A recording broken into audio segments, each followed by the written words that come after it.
Promotion में आरक्षण पर अखिलेश यादव का यू टर्न, दलित समीकरण साधने का प्लान। राजस्थान के चित्तौड़गढ़ में बीजेपी विधायक ने कांग्रेस पर साधा निशाना, मोदी के योजनाओं का किया गुणगान। यूपी के कानपुर में दरोगा की लफंगई आई सामने, शराब के नशे में शिक्षिका का किया पीछा, लोगों ने सिखाया सबक। नमस्कार, IBN भारत देख रहे हैं आप, मैं हूं देवेंद्र कुशवाहा। रुक करते हैं खबरों की तरफ। उत्तर प्रदेश की सत्ता में रहते हुए समाजवादी पार्टी हमेशा प्रमोशन में आरक्षण का विरोध करती रही है। मुलायम सिंह यादव से लेकर अखिलेश यादव तक मुख्यमंत्री रहते हुए इसके खिलाफ खड़े रहे और सपा संसद में सड़क तक इसके विरोध में आवाज उठाती रही। वक्त और सियासत ने सपा प्रमुख अखिलेश यादव को ऐसी जगह ला खड़ा कर दिया है कि अब उसी प्रमोशन में आरक्षण के मुद्दे को अमली जामा पहनाने का वादा कर रहे हैं। माना जा रहा है कि दलित समुदाय को साधने के लिए सपा ने प्रमोशन में आरक्षण पर यू टर्न लिया है। दरअसल आरक्षण बचाओ संघर्ष समिति ने राजनीतिक दलों से मिलकर पदोन्नति में आरक्षण देने की व्यवस्था को लागू करने का अभियान शुरू किया है। इसी कड़ी में संघर्ष समिति के संयोजक अवधेश वर्मा के नेतृत्व में एक प्रतिनिधि मंडल ने सपा अध्यक्ष अखिलेश यादव से मुलाकात कर पदोन्नति में आरक्षण बिल को संसद में पास कराने और पिछड़े वर्गों को भी पदोन्नति में आरक्षण देने की व्यवस्था लागू कराने में मदद करने की मांग की। इस पर अखिलेश ने भी आश्वासन दिया है कि सपा की सरकार बनने पर प्रदेश में पदोन्नति में आरक्षण की व्यवस्था लागू करने के साथ ही रिवर्ट किए गए दलित और पिछड़े वर्ग के कर्मियों से दोबारा प्रमोशन दिया जाएगा। राजस्थान के चित्तौड़गढ़ जिले में बीजेपी विधायक अर्जुन लाल जीनगर ने एक प्रेस कॉन्फ्रेंस की, जिसमें उन्होंने कांग्रेस पार्टी पर निशाना साधते हुए कहा कि पिछले 55 सालों से कांग्रेस ने अनुसूचित जातियों के नाम पर सिर्फ अपना वोट बनाया है। वहीं पीएम नरेंद्र मोदी पिछले 55 सालों के भेदभाव को कम कर SC/ST एक्ट ले आए, जिससे पिछड़े वर्ग के बच्चों को शिक्षा मिलेगी और साथ ही कई तरह की छात्रवृत्ति भी मिलेगी। इतना ही नहीं, ऐसी बहुत सी योजनाएं भी लाए जिसमें अनुसूचित जातियों को भी आगे पढ़ने का मौका मिलेगा। उत्तर प्रदेश सरकार में कानून राज्य मंत्री ब्रजेश पाठक मुरादाबाद पहुंचे। उन्होंने वैक्सीन पर अखिलेश यादव के बयान पर पलटवार करते हुए कहा कि जहां पूरे देश विदेश में हाहाकार मचा हुआ है और ये भरोसा न करने की बात बोल रहे हैं।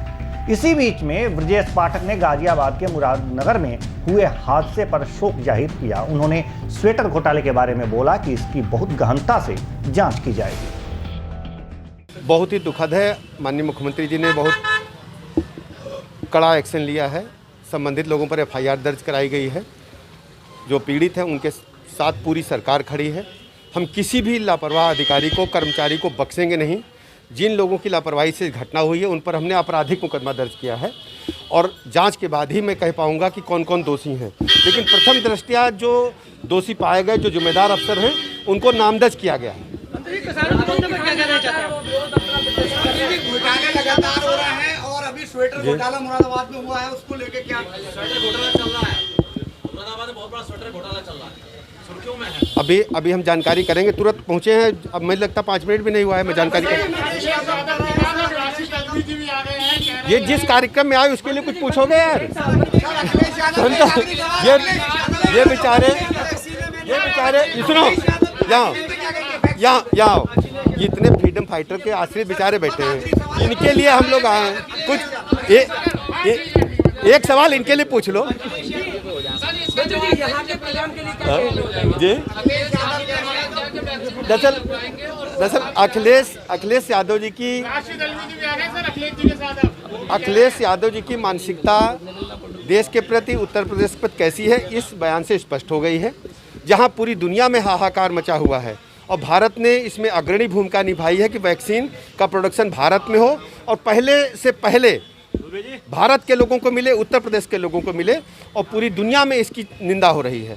यूपी के श्रावस्ती में पत्रकार समाज कल्याण समिति की बैठक हुई। बैठक के प्रदेश अध्यक्ष के निर्देश पर यह बैठक जमुना में आयोजित हुई, जिसमें संगठन के उद्देश्यों के बारे में सदस्यों को बताया गया।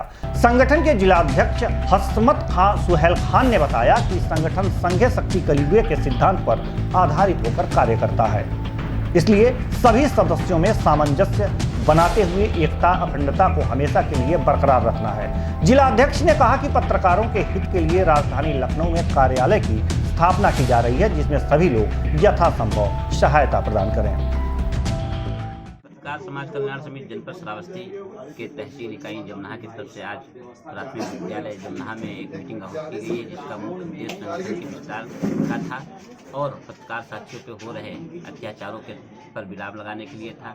इसीलिए हम समस्त पत्रकार साथी यहाँ पे एकत्रित हुए थे और उसी पर पीएन पाठक है। मैं पत्रकार समाज कल्याण समिति का जिला प्रभारी हूँ और मैं इकोना कस्बे में बाईपास पे रहता हूँ। करीब 5 माह पूर्व मेरी बोलेरो गाड़ी जो है घर के बाहर से गायब हो गई थी, जिसकी सूचना पुलिस को दी। पुलिस ने दूसरे दिन उसकी प्राथमिकी दर्ज कर ली, लेकिन आज तक गाड़ी बरामद नहीं हो सकी। कई बार हमने पुलिस अधीक्षक महोदय से मुलाकात भी किया और उन्होंने आश्वासन भी दिया कि जल्द ही हम इस गाड़ी का जो है खुलासा करेंगे, लेकिन आज तक हम लोगों को कोई जो है उचित कार्रवाई उसमें नज़र नहीं आई।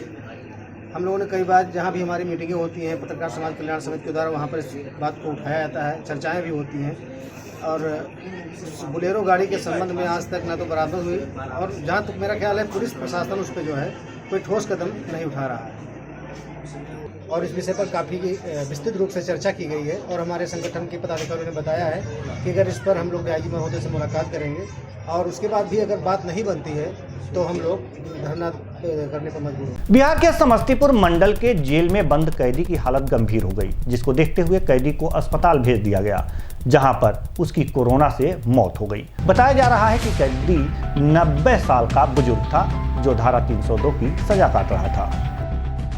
जेलर साहब बतलाएंगे। हम लोग को तो चेस्ट पेन हुआ, उसको हम लोग लेकर आए हैं डॉक्टर साहब के आदेश से। इस कारण में बंद था ये? पर विशेष हम लोग को मालूम नहीं इस कारण में था, मतलब कितने दिन से था? क्या नाम था इसका? इसका गुरुचरण चौधरी। घर का डिटेल हम नहीं बता सकते। इस साल नहीं, इस जेलर साहब बतलाएंगे। तो मंडल कारा समस्तीपुर में तबीयत खराब होने के दौरान समस्तीपुर में रेफर किया गया और यहाँ लाया गया और यहाँ आने के बाद इसको मृत घोषित कर दिया। क्या नाम हुआ सर आपका? सुमित कुमार। सर क्या नाम है मृतक का, पता है? जी, मृतक का पता नहीं पता है, मतलब नाम क्या है उसका, क्योंकि हम लोग को ड्यूटी से तुरंत निकाल के और इनको इमरजेंसी के मतलब डायरेक्ट भेजा गया था, तो इतना टाइम नहीं मिला कि हम लोग नाम पता पूछ सके। अचानक से इनको लेके चले। Thank you sir. Uttar Pradesh में बरेली के नवाबगंज में खाली पड़े प्लाट पर युवक का शव मिलने से हड़कंप मच गया।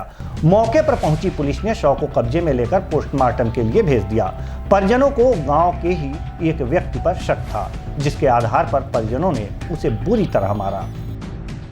हिमांशु सन ऑफ रामअवतार गंगवार नामक लड़के की जो है डेड बॉडी मिली है यहाँ कस्बे में।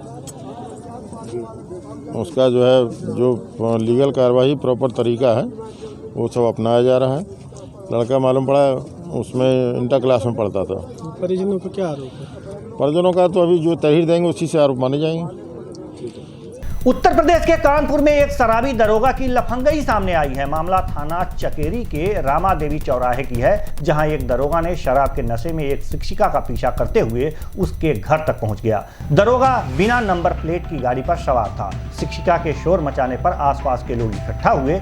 लोगों ने उस दरोगा से उसका परिचय पूछा। दरोगा ने अपनी वर्दी दिखाई। उसके नेम प्लेट पर AK सिंह लिखा हुआ था। इकट्ठा हुए लोगों ने इस दरोगा को उसके इस गलती का एहसास कराया और उसे महिलाओं की इज्जत करने का पाठ भी पढ़ाया। उत्तर प्रदेश के अयोध्या के व्यापार मंडल के व्यापारी नेता सुशील जायसवाल ने अखिलेश यादव के वैक्सीन न लगवाने वाले बयान पर पलटवार करते हुए कहा है कि जिनकी बातें और काम ही ओछे हैं, उनसे और कैसी उम्मीद रख सकते हैं। और सपा सरकार को जनता अब अच्छे से जान चुकी है। इनकी बातें कोई मानने वाला नहीं। अखिलेश यादव के इस बयान से अयोध्या के संत महंत भी नाराज हैं।